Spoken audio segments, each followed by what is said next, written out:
ठुल्ठुलो रहेन रहेछ अहिले त, न त पहिले त कत्रो कत्रो पनि पो हुन्थ्यो त माछा। यो चाहिँ हाम्रो मोरङ बेलबारीको बेतना के अरे ग्रिन ग्रिन कलरको देखेको हुन्छ।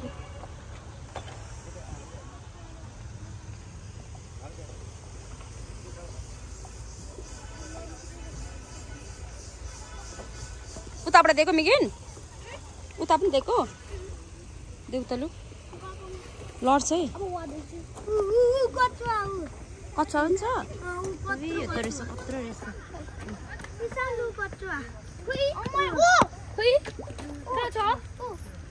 लड्छ है, लड्छ है, लड्छ है, छेउछेउ नजानु है।